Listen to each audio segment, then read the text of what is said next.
Well, hi everyone. This is our Sisters podcast number 2, actually, and I am sitting here with my incredibly great friend, Margaret Cameron, who I have known for 22 years since we moved to the United States. And what's so wonderful about Margaret and Robert, they've been on our pastoral team since we got here and even before then, is that we came from Australia, they're from Scotland, and our senses of humor were pretty similar. So we've spent a lot of time of 22 years laughing a lot. It's always good to have a friend you can laugh with, isn't it? Absolutely. That's what life's all about, laughing at yourself. Yes. And others. We've done a lot of that, haven't we? We've done a lot of that. Yeah. So I'm excited to chat with her today because I have great respect for Margaret, incredible respect for her and her life and family and things that she's navigated. And so I'm just excited for everyone to kind of hear a bit of your world. So welcome, Margaret. Oh, thank you. It's good to have you here. Really good to have you here. Excited. Yeah, it's good, huh? Excited, yeah. So let's talk about back in the day. You were born in?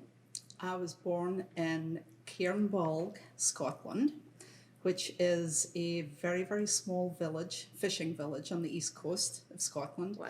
Population would be 2,000 people. Wow. I mean, wow. It was huge. There was, it's a beautiful location, but honestly, there's very little there. Right. There's one road that goes in and one road that goes out, and it's the same road. So, you go to Cairnbulg and you don't go anywhere else. Gotcha. There was a little train, though, that used to go through the centre of the village that had a 5-mile track, and it went to another little local village of maybe 1,000 people. But if you went the other way, it was this huge town of 10,000 people. Wow, which is a big deal. That's a big deal when you only have 2,000 in your town. Absolutely, yeah. Yeah, well, that's amazing. And I guess fishing's the big industry, right? Yeah. Back then, it became more oil than fishing. Okay. But back when I was born, I was little growing up there, it was probably 80% fishermen. Wow. So most of the families, if not all the family, all the guys were fishermen, at least one or two of them were fishermen. Gotcha. So very small community. Nobody moved to Cairnbulg from anywhere else at that time. You were born there. You lived your life there, and you died there. Wow. And very few people actually moved out of Cairnbulg until, the last 20, 30 years. So a pretty tight community. Everybody knows everyone. Tight. Everybody knew everybody and what everybody was doing. And what time everybody got up in the morning was when you opened your blinds, and the neighbours would know if you slept in or, that was the kind of village that it was. Yeah. Now you are number 3 in your family. You've got an older brother and older sister. Yeah. And I think when you were a little girl, your dad passed away. Yeah. So that was some kind of accident, right? Yeah, so my mother had me. She was pregnant when she was 42, which, back then they called that a late baby. Yes, I was a late baby. And it was very unusual. You didn't have a lot of older. That was old at the time. It certainly isn't now, but it was back then. And when I was 10 months old, my father was drowned at the fishing. Wow. So I didn't know my dad. Right. I've got a few pictures. Right. But that's really about it. So my mom, brought me up. She never got married again. She brought me up as a single mom. Wow. In that Plus village. your brother and sister were a bit older, right? Yes. My sister was 18 when I was born, and my brother was 13. So just after my dad was drowned the following year, my sister married. Okay. So I was left in the house with my mom and my brother, and he started fishing when he was 15. So he wasn't in the house. He was gone to the fishing. Yeah. So how was that growing up without dad? Was it something you talked about a lot? No, my mother was very, very quiet on it. She was a very private person. She really never brought up the fact that my dad wasn't there. Yeah. I'm sure the heart was still very raw when she was young. Yeah. Didn't really say much about it at all. And my sister being, my sister was kind of like my mom. Right. My mother went out to work in the fish factories, which most of the women did there then. and she worked all day, so my sister would watch me. Her husband was a skipper. She had kids, so she would, watch me all day, and so it was very different because I didn't have a lot of. We stayed with my grandfather. My grandfather took us in, and stayed there, which was great. My grandfather died when I was 7, but for the first 7 years in life, I had a grandfather that looked after me. Wow. And my uncle. So I had male, around. They were kind of like people. my dad's. Yeah, great family. My sister's husband, always, when he would go to the fishing, he would always bring something home to me, the same as he did to his kids. So I really didn't feel like, didn't have and a I guess dad too, you were a time. baby too. So, yeah. There's no memory of dad in a sense. No. And you don't know what you've missed, right? Right, Yeah. Absolutely. Because there's no, as I say, there was very little photographs. I had a couple when I was a baby in his arms. And so I never heard his voice. But the funny thing is, when I was, my mother kept this little suitcase. And she came over to America one time, and I had been here for probably 15 years, and she handed me these postcards, 2 postcards from my dad before he was drowned. It was about a month before he was drowned, and she had kept them because she knew if she gave them to me while I was little, then, Totally. But when I read them, dear Margaret, hope you're doing well, hope you're looking after your mom and being good to your brother. I'll see you when I come home. And it was this, and that to me was, and I was probably in my 40s when she gave me that. Yes. It was like, wow, it's actually my father's voice. Yes. Which is like the Bible. Yeah. You've maybe never seen God in the flesh, which, none of us have, or Jesus, but the words of the Bible, that meant a lot to me. Because it actually brought the Bible even more precious to go, hey, it's not just words. Yes. These are words that were written for you. First time you'd kind of heard what your father would say. Right, yes. Right. Wow. So, That's amazing. In your 40s. Crazy. Yeah, I know. She knew I would have coloured on them and that's right. I'll put them up. They'd ended up in the trash somewhere, right? Yeah, smart. Yeah. So I've heard you talk a lot about your mum, and just an incredible woman. Yeah. I loved, and I'd love you to share with everyone the story of your mum as a single mum, and her just obviously her commitment to church, but teaching you about finances and the importance of putting God first. Yeah. My mother, as I say, she worked in a fish factory, and I would see her coming home on a Friday with a little brown envelope at that time, and there was no checks, there was no checkbooks. You got cash. Which is hard to imagine, isn't it? Paid by cash, right? Yeah. It's a long time ago. I was born in 1958, so, it's a long time ago. But she'd come home with this little brown envelope, and she would open it up. And I was pretty, I'd been probably 4 or 5 at the time, so obviously didn't understand at that time. But come to find out a couple of years later that my mum would open that brown envelope. She would just come in the door, and I can see her now coming in the door, opening the little food cupboard, and she had a jar on top of the food closet, right in the very top, and she would put money in it. Well, this was her tithes and her offerings, and that was the first thing that she would do out of her, her pay packet. That's what we called it then, her pay packet. And so then, of course, I went to a little Assemblies church in the village with my mom, and we went Sunday morning, Sunday night, Tuesday night prayer meeting, Thursday night prayer meeting, Saturday night Bible study, and then we had youth. So I went lived to at all church. these, lived at church.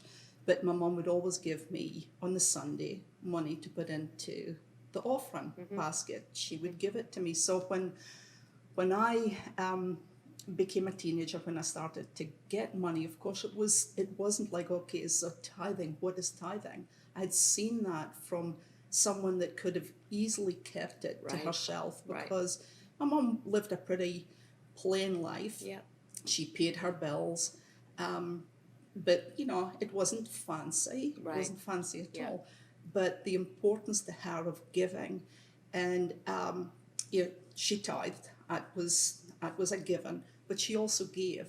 Anytime that there was a missionary that would come in, she was always one of the first to sign up and do like a monthly pledge or give an offering to that missionary. And I remember the pastor of that church came to me a few years ago, and he says, your mom was one of the first to come with her building fund offering. Every time that we would do a building fund offering, she made sure that she was one of the first to give it. So very generous, but she also, and she reminds me of the woman, the widow in the Bible that gave out of nothing, but she never wanted.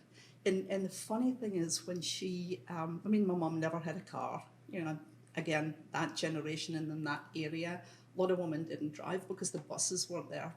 Family would take her to where she wanted to go to. But she was moving in with my sister-in-law because she was beginning to have dementia. Right, yeah. And she was very, very independent, stayed in our own house until our late 80s. And so we were tidying up and picking up stuff, packing stuff to go. And there's a little brown suitcase underneath her bed. When we opened it, it was probably $10,000, $12,000, $13,000 in cash, right? Wow. So this is this little old widow woman that, and back then, which I'm sure it's still the same now, but it would have been very important for my mother to be able to pay for her own funeral. Yeah, gotcha. So I know she had set aside money. Wow. And things like she'd buy a little bit of furniture here and a little bit of thing there. She came to America. The first time that she came to America, she was 78, never flown across the Atlantic before, and then she came several times after that. So I know that her faith in God, started at an early age. She shared her faith very quietly. She wasn't one to go out and shout it from the rooftops, but everybody knew what my mother stood for. And one of the really neat things that I found out about my mom, when her friend, just before her very best friend died, just a couple of years ago, they did life together. Two widows did life together. Irene was 27 when her husband drowned at the fishing, and she was left with 5 little kids under the age of 7. Wow. So she had 5 kids. But it was very common in the village for fishing boats to go down. Wow. And most of the time when a fishing boat went down, you had, the father, 2 sons, or cousin, uncle. It was always a disaster. Yeah. And my mother would go to these women in their grief and knock on the door and go in and quietly sit with them and just say, hey, look, this is where I am. Man, that's just unbelievable. We never knew. Irene told me that before she died. Wow. And it's just amazing how your faith, how you share your faith. Yeah. I would see my mother reading her Bible all the time. Yeah. She was never bitter about my father dying. As she got older, she would talk about my dad. Yeah. But, she was just full on for God and very, very faithful in everything that she did. So, yeah, she's my hero. What a heritage. Like what a, what she's given to you through that, through her faithfulness.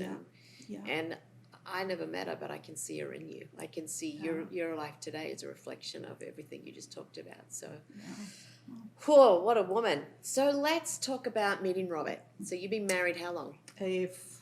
47 years. I should know this. 47 years, wow. And you met Robert where? So I was in a Bible, a home group. Again, that's what I called them then, home group. And people from his church in one of the next towns would come down to this home in Cairnbulg, and they would have a Friday night meeting, and they would just sing. They'd play their accordions and sing, and pretty much just like a little prayer meeting. And that's where I met Robert. We started just kind of hanging out, and then me and my friends went through to that church. We didn't have any young people in our church, and so we went to his family church in Peterhead, and started going there. We had a huge youth group. Robert was youth pastor at the time, and so we started dating, and then we got married, and he was working. He left the ministry briefly, went to the fishing for a brief, I think it was a year, before he got married to make some money. And then we started traveling in America for a little bit. Wow. Until we had our kids, the twins. Yeah. So the twins were born in Scotland? They were born in Scotland. A little boy and a little girl? Yeah. Yeah. And we came over, we did some traveling, but 6-8 months out of the year with twins. Wow. We would pack them up. We had this huge brown station wagon. I'm sure the guys would love it now because it was just an old. It would be it was very called popular, the Golden Oldie. We called it the Golden Oldie. It was huge, and it was Robert's mum and dad, me and Robert, and then in the back of the station wagon, we would pack our luggage and the sound system and the records and all that stuff in the back. Then we'd put this traveling rug over the top of everything, and the twins would lay. You can do it now. Isn't that crazy? Right. Car seats then.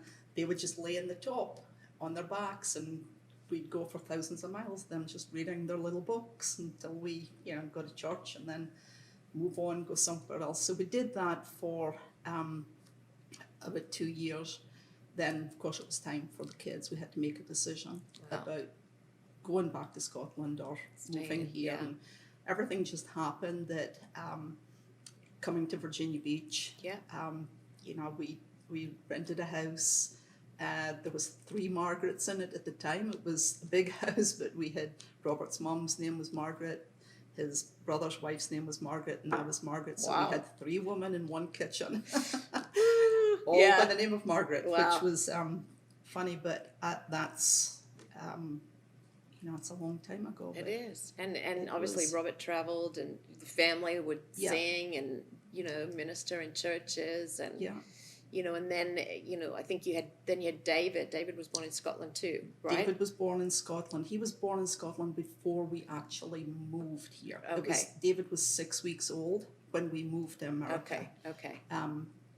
Twins were Scotland. David was here, and then, of course, Stephanie was in America. Born here, so talk to me about that. You're moving with 3 little itty-bitty kids. Yeah. Leaving your family. And it was tough. Because my sister and my brother were both older than I was. My kids were like their grandkids. Because they, their kids were younger. They were just teenagers.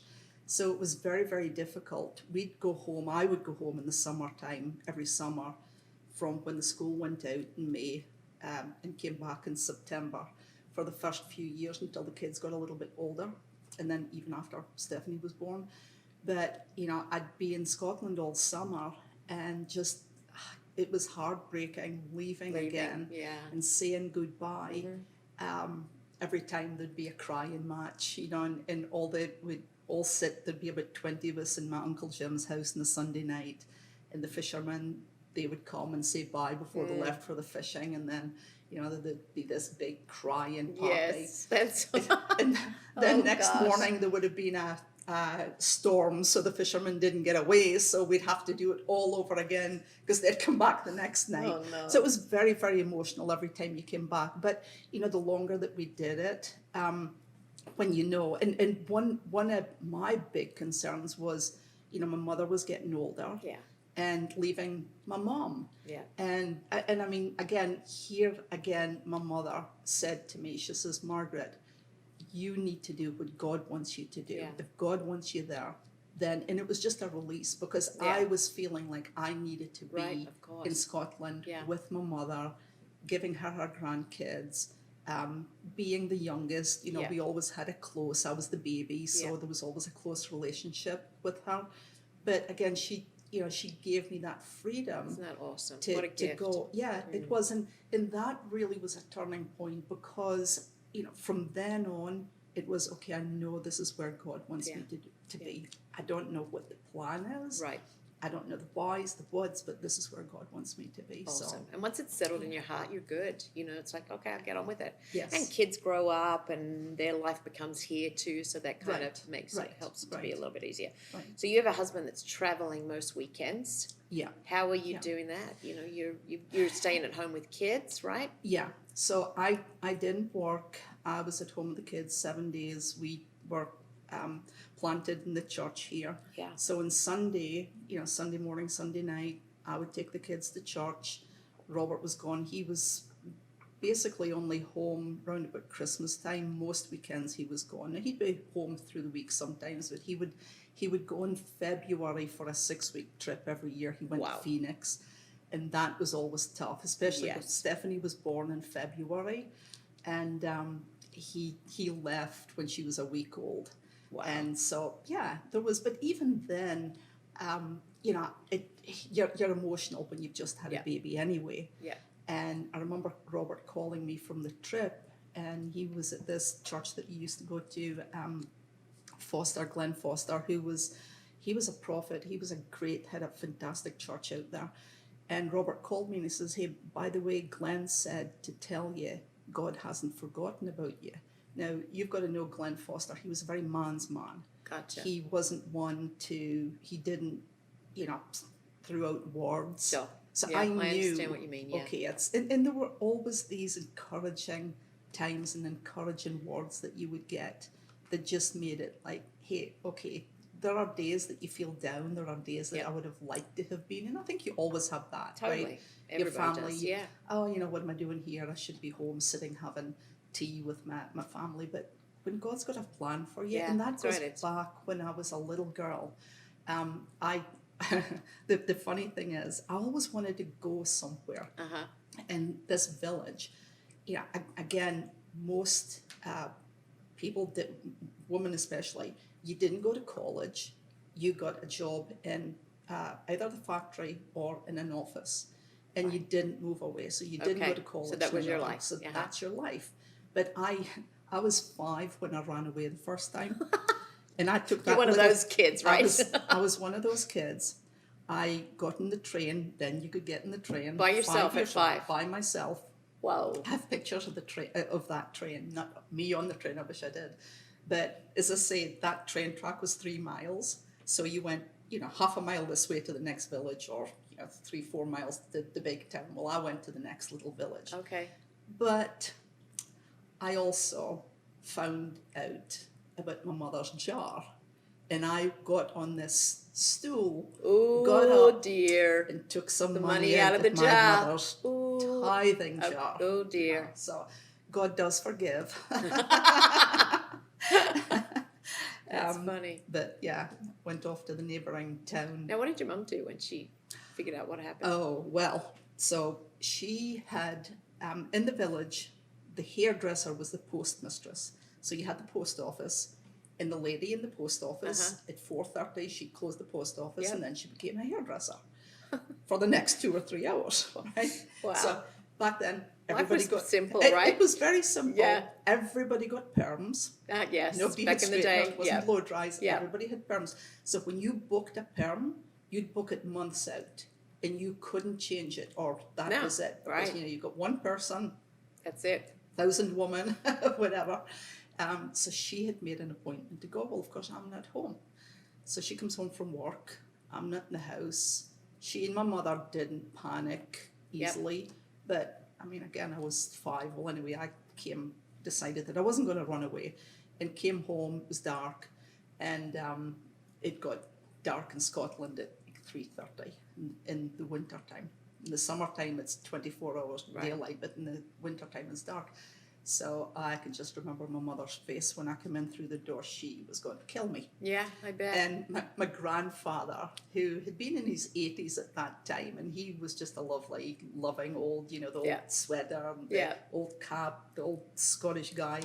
He comes through and he says to my mother, "Now, daughter, you just let her be. Her life will be hard enough down the road. You don't need to make it harder." So of course my mother couldn't do anything but say, okay, upstairs to your bed. And I knew she wanted to give me a good spanking, but she didn't. Okay. But she missed her hairdresser's appointment. Yeah. So. But all that to say, as a 5-year-old, you were ready for adventure. I was ready. 100%. I was ready to go. Yeah. So then you're here, you're raising 4 kids, and then you start working. And so how did that happen? Was that something you wanted to do? No, not really, but Robert was traveling, so I was at home. The kids, Stephanie had gone to school. Yeah. So most of the day I was just at home. You know, you can only clean so much. And I had a neighbour that was in the mortgage business. Him and his wife would come up. You know, we met with them quite a lot, and he was telling us how busy he was and he needed an assistant. And at the time I had no clue what that meant. Right. And I'm like, oh, I'll do it, Larry. It was part-time. It's going to be 10 o'clock to 2 o'clock. Perfect, yeah. And he says, are you serious? I said, yeah. So the very first day that I go, Larry sits me down and explains the whole mortgage industry to me in 1 hour. Was your head spinning? Oh, yeah. So to me, an assistant was, I go pick up his kids. He had a sick wife. Okay. I'll pick your kids up at ballet. I'll drop papers off if they need signed. This is what I'll do. But that wasn't Larry's idea. So I stuck to it. I went in at 8 o'clock as soon as the kids had gone from to school. I'd go in at 8 o'clock in the morning and come home at 4. Got paid from 10 to 2. But, you know, I had to learn this job. And it just wasn't clicking with me at all. I'd come home at night, and I'm not a crier, but I'd come home at night and I would just cry and I'd go, I can't do this, Robert. I can't. And him and at the time my nephew John was living here, and he says, you can do it. And I was driving to work. It's when we had the toll booth up on the expressway. And I was driving to work and I was praying. I says, God, I can't continue to do this. I mean, I'm coming home, I'm miserable at night because I look stupid because I don't know what I'm doing. And God just spoke to me, dropped the scripture, Philippians, you can do all things through Christ. And I can remember, you know, when you have that moment that you just remember. Yeah. I can remember where I was, what I was driving, probably even what I was wearing, because it was really a God minute. And when I went into work that day, it came alive. Isn't that incredible? It is incredible. Yeah. It is incredible. So I went from the bank, the company got bought over by a bank. Banks don't allow loan officers to pay you. You have to be an employee. Okay. And it can't be part-time. This was the rules. So, you know, Toby came to me at the time and he says, got good news and bad news. He says, you can't work for Larry anymore because Larry can't pay you, but the bank wants to hire you. And then he told me what the salary was going to be, which blew me away. Because, I mean, again, I had been working 8 hours, getting being paid 4 hours, right, for almost 2 years. Wow. And then, you know, and from then it was one step after another. Margaret, I just love that because that's what I've learned about you, and as I've gotten to know you, is you are a hard worker, like a really hard worker. And today I believe you're living you've reaped what you've sown, you know what I mean? And then I just love that moment of God just, I'm sure he was thinking, finally you've asked me for help, like I can't do this, like you know what I mean? Like it's incredible. Yeah. So then that started that journey of you working, you know, for the mortgage company, and you just were promoted and promoted and promoted. Yeah. And you know, just incredible. So here you are, this incredible businesswoman. You now run your own company. So tell me what you're doing now, because you're doing a couple of things. Okay, so a year and a half ago, I was approached and asked, hey, you know, this is a great business for you to get into. Start a third-party processing company. Well, I knew nothing about it. And I was a little bit hesitant. I'm like, okay, I don't know what it is, but hey, I'm open. Let's do it. So I started with this one employee and kind of muddled our way through to get started. And this employee was the worst hire you could ever. Oh gosh, Ever. no. He was a young guy that just wanted to go to the beach and party. Oh. And would call in sick, but then he would post on Facebook He's at the that beach. he's at the beach. He wasn't too smart. Oh, yeah. But anyway, it was amazing. This girl came along just after, I had to let him go, obviously, so I was doing the work myself. And this girl came along and she says, hey, I heard that you've started a company and I'm really interested in working with you. Would you hire me? Yeah. So I now have 11 employees. Wow. And everyone that came along. This is a year and a half. So a year and a half you start from nothing. From nothing. Yeah. Now with 11 employees. And they're just an amazing group. It basically runs itself, to be quite honest. Yeah. But there are a few months where it was hard work. I was watching you. It was, blood, sweat, and tears too. It was very, very hard because it was very new, very different than anything that I'd ever done. I had always been in the risk side. I mean, managing, but my management in my last position at the mortgage company, I had 9 direct reports. So I wasn't dealing with the everyday, somebody's gone to the beach and got drunk and can't come to work tomorrow morning. Right. Yeah. So this was very different. Yeah. Very different. Because you were like a vice president. Yes. In a company before. Yeah. So now you're in the raw. Right. Yeah. Right. The raw and the real. And, new company. And then, of course, the coronavirus comes along. COVID comes along and everybody's got to work from home. Mm-hmm. And even in that, Sharon, it was amazing how quickly I was, with God's help, I can tell you every step, it was God.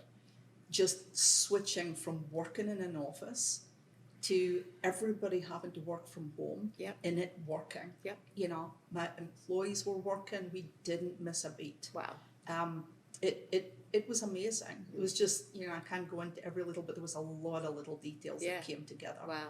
That you just went, wow, it's just amazing. And then 9 months ago, I was asked to take over the wholesale group for Movement. And again, that was out of the blue. The guy that was running it up and left, but he knew for several months that he was leaving and had prepped the team. So a whole lot of the team were leaving with him. Wow. And he gave 2 weeks notice. And then, of course, everybody else gave notice. So there was nobody. Wow. It was, basically, we're going to have to shut it down. Yeah. And I got the call out of the blue. And again, I'm praying, God, how am I going to do this too? Because that is even a different, area. Skill set, Different skill set. And the team, I got most of the ones that were leaving to come back. Then I hired a whole lot that, I know HR, their heads were spinning. Because I would call them in the morning, I've got this person, I want them to start Monday. And they're like, you can't do that. We need, no, have to. Yeah, we just have to. And got this incredible team that are working in that group. And again, it's just amazing. It just is. amazing It is. with God. When you put, you keep the main thing the main thing. Totally. Yeah. And sometimes you have to stand and just kind of stand back and say, okay, God, there's things that I've gone through, little bits and pieces, changes in management, changes in company. 2008, the big financial disaster that, everybody was losing their jobs and there were no jobs out there. And you go through this depression that briefly lasted just several days for me, but it was still it was real. Yeah. What's going to happen? What am I going to do? What am I going to do? Yeah. And then you're always brought back to God doesn't leave you. No. Right? He's there with you. And I remember, I think it was the 2008 one, we were at breakfast, Kingdom Builders breakfast. And Steve had a word for me at the end of the morning meeting, and he said, Margaret, your best days are coming. Wow. Wow. And you're thinking, what? You accept it. Yeah. And you believe God can do it. Yes, but you don't like, believe how? It's for you. Right. Because it's like in your mind you play through, okay, what am I going to do? Do we lose the house? Do we do this? The right. fear comes in. Yeah. And you forget how, that's your testimony, right? That's your story. Mm-hmm. And your story's never finished. No. You're always building on a story, Totally. building on a story, and your testimony is ongoing. Yeah. And that's why, encouraging people that when something bad happens, that's not time to just sit down and hide your head in the sand. Yeah. It's the time, gather yourself, absolutely, pray, but put your head up. Yeah. Look at the past, look what God's done for you before. And I can take that back to my mother, right. What God did Totally. to my mother and everything. So, yeah. That's incredible. I just, again, have great respect for you. I've watched you over the years. I think you're one of the hardest workers I've ever met in my entire life. And I think, well, anyone's going to want Margaret, you know what I mean? But I've also watched you weather some storms, some things that were unfair and some big challenges that you found yourself in situations that you didn't cause or do anything. Mm-hmm. But I've always watched you take the high road. So how have you done that in the business world? Sharon, you have to. If you get bitter, and there's always, you can always go, and I tell people that are around me when I hear them complaining about, this work's too hard or this, or you know what? Work through it. Yep. When you start to complain, and if you get bitter, it's not helping. If you start talking about it, today we have Facebook, and unfortunately people go on there mm-hmm. and they write their destiny in Facebook. Right. For You're everybody right. to read. Yeah. And as an employer, I look at Facebook mm-hmm. and I look at, okay, if somebody's always going to be negative, Yep. then you're kind of going, hey, I don't want to touch you. I don't want right. to touch you because, too much drama. So I really think that you have to, hey, you can go underneath the blankets and you can have a good old cry. And then at the end of the day, it's not the end. There's a story out there. There's a next step. I know. Yeah. I love that. You are a strong, in the very best sense of the word, leader, boss. When I watch you interact with your team and I hear you talk about your business, there's a strength that comes to you. But what I also know is that your team love you, and everywhere you've worked, you're strong. Like if you say, oh, you guys work for Margaret. Oh, Margaret. There's this wonderful fear. You know what I mean? Like we love her, but we have great respect for her. I love that you've always built that in the culture of wherever you've worked. But I also know you have an incredible relationship with the people you work with, always. And how have you done that? How do you be a boss that has to make tough calls and have a strength to it, right, but also there's a sweet side to Margaret that is very personal? Well, again, your team is important. Yeah, right? They are. And you have to, you got to learn to give them some space. They're going to make mistakes. You have to address it, but then you move on. Mm-hmm. Not getting into the drama of it. It's, hey, I'm doing this. I want to see you succeed. Some of and it's been mostly young people that I've worked with, and it's been amazing to see. Oh, look, they're way smarter than me when they start in the business. Right. I didn't have a college degree, so there was a lot of things that I had to work through. Mm-hmm. And a lot of these ones, well, some are coming in with college and some not. But just building them up and saying, hey, you're great. This is, and not to focus on the little things that they do wrong. Yep. Yeah, if they're not coming to work every day, if they're being late, then yes, you've got to deal with that. But, I am not one, for example, I'm not one for having a lot of fun. If you ask Robert, he says I don't laugh at jokes. Like, we laugh together, but we're usually laughing at one another. Right, yeah. And so I don't like a lot of play in the workspace. Gotcha. And that can make me very uptight. Okay. But I also know that you got to allow that. Yeah. There's times that you go, okay, I need to address this, and then there's times that you just have to sit back and go, okay, let's see if it's going to be a problem. Okay. But again, I think always telling your team, hey, you're doing great. Yeah. And that can be hard sometimes to Yeah. always do it. And, you know, you've always got the one that is the needy one that Yeah. you don't want to give that affirmation to, because it's like, oh, just get up and move on. But you have to. Right. So, yeah, that is, and I've been very fortunate Yeah. to have just great people. that, Yeah, well done. Well Yeah. done. Well, we're going to change gears a little bit just as we kind of finish up in the next few minutes or so. But I also know that you and Robert, 4 great kids, but one in particular had a pretty significant drug problem as a teenager. And obviously Steve and I being up close and personal, watched you navigate that. And there were some pretty big lows through that whole thing. So first of all, my question is, how did you find out that he had a drug problem? Well, we got little. Now, let me just say, neither Robert nor me were ever in any drug scene growing up. We grew up in church, so it wasn't common. We didn't go to parties. We were church. It was church life. So we didn't know a lot of the signs. Yep.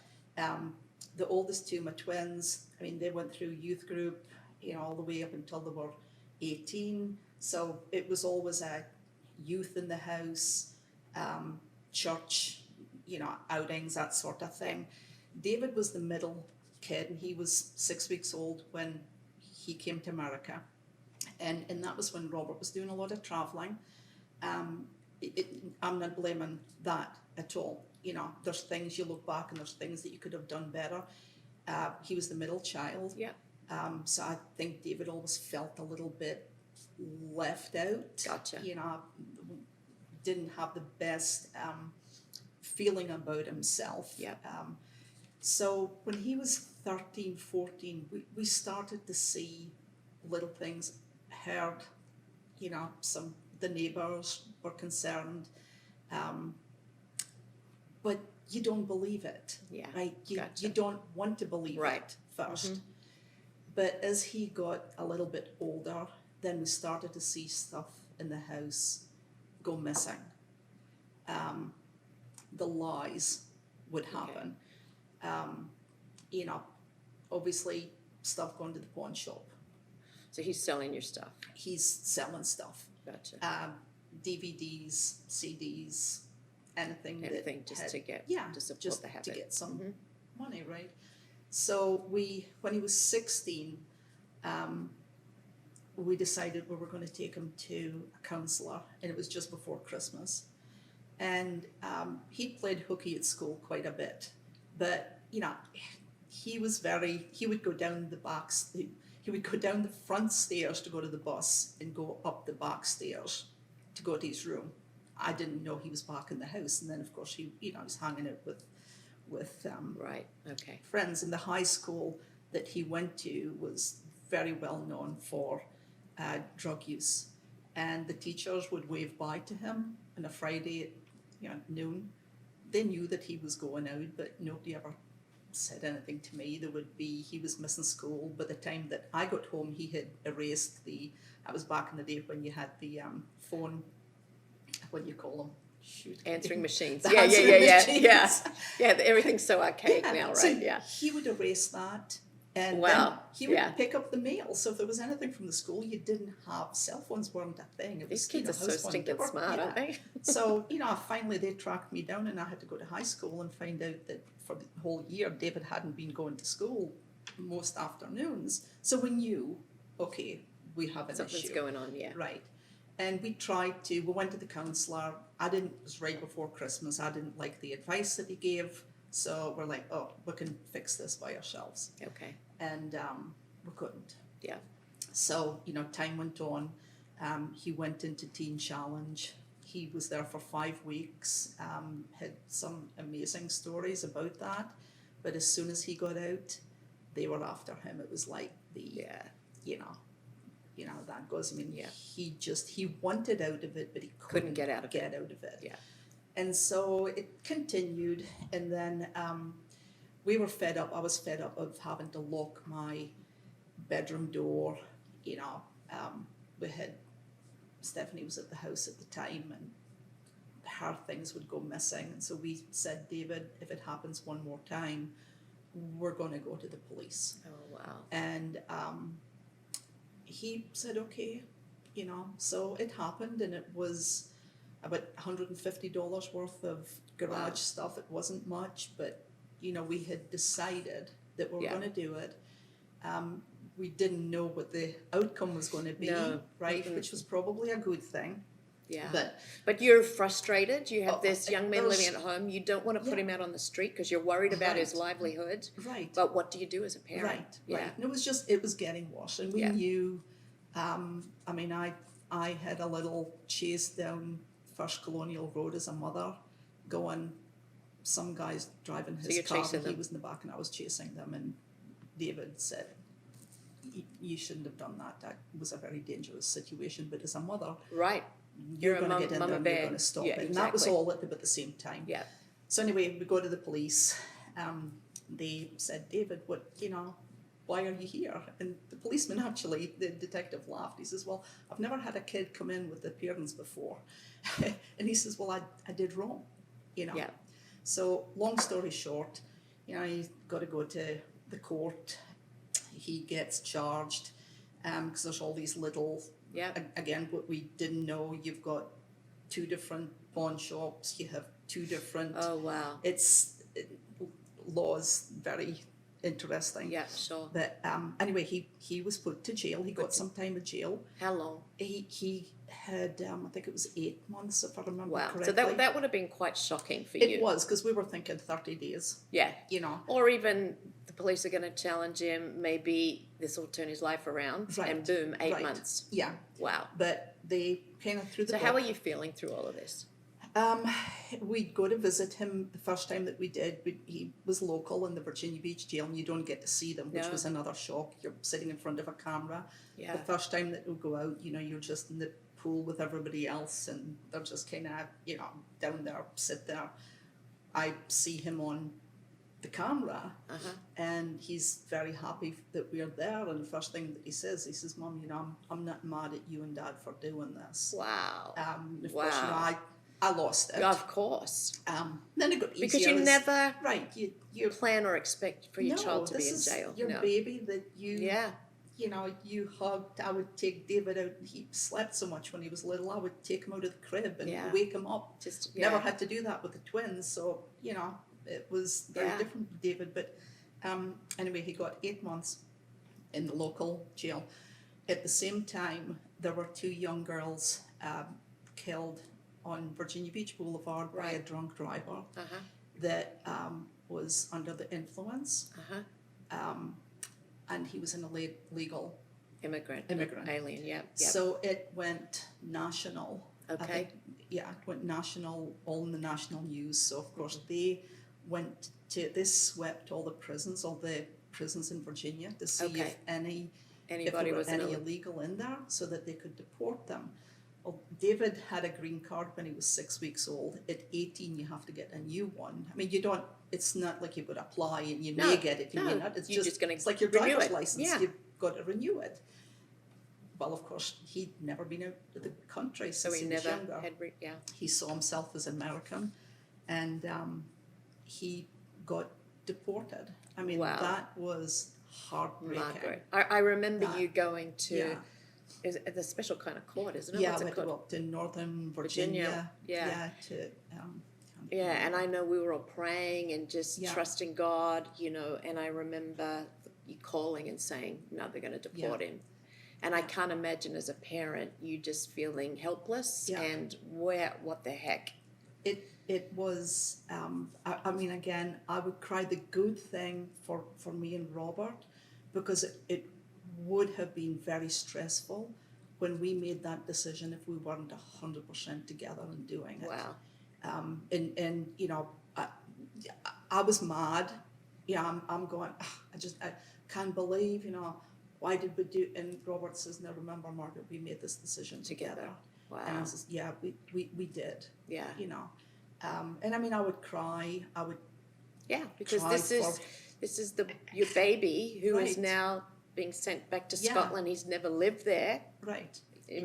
My mother was in a home by that time, in a nursing home. She only lived, a few months after that. So there was just a whole lot of stuff. But the amazing thing is, when he went home, because it was he missed his family. Yeah. He knew he had done wrong.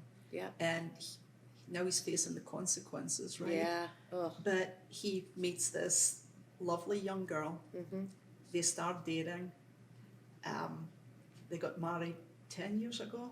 Yeah. And then they have this beautiful, gorgeous little girl. That is Stunning. just the apple of their Yeah. eye. And Michelle, for him, was, she's not a party girl. She is a wife and a mother. Yeah. Just what David needed. Yeah. So it was just amazing. Again, it was the goodness of God, even when you didn't realize it at the time, right? Yeah. And I think, didn't he say to you, Mum, if I hadn't have gone? Yeah. I mean, he said, Mum, if I hadn't been deported, he says, I would have been dead, because it was escalating. Yeah. He wasn't doing really hard drugs, but he was getting in with a company that it was not good. So yeah, the outcome would not have been the same. Yeah. And you go through the thing, gosh, I was determined to begin with. It was hard coming into church. You come into church and you sit in the front row, you're part of the pastoral team, and you sit and you go, oh my gosh, people are looking, people are going to judge. And that was what was so beautiful about you and Steve, Sharon, that you right from the beginning stood behind us and said, hey, this is not about you. No. That was amazing to us. It was hard, but it was amazing that we had your support. Totally. And honestly, if it hadn't been for church, right, and everybody being round about us, I don't know how we would have got through it. Yeah. But I mean, again, it's your testimony. It right? is. That's your story. It is. And God's weaves his faithfulness is woven through it. Because today you look at David, who's, working an incredible job, and incredible dad and husband now, and his life is flourishing. Right. God was like, Margaret, I got you. I got your back. I got this boy. Yeah. And I just honor you and Robert. Your marriage has stayed incredibly strong through it. Yeah. So, I just think, wow, what a great testimony, like you said, Yeah. So just as we close, any final thoughts or any wisdom you'd like to share? I mean, I think the biggest thing is to keep your heart soft. Yeah. Not to get bitter. Yeah. Not to blame. The church is the hope of the world. You always say that, Sharon. But it's not just a saying. Right. It really is. Because if you don't have that hope, then what is there? Right. And we've walked through that. Yeah. And there's so many people out there that feel hopeless and just like giving up. And where's God? God is there. He just may feel further away from you at sometimes. Right. But he's right there. Yeah.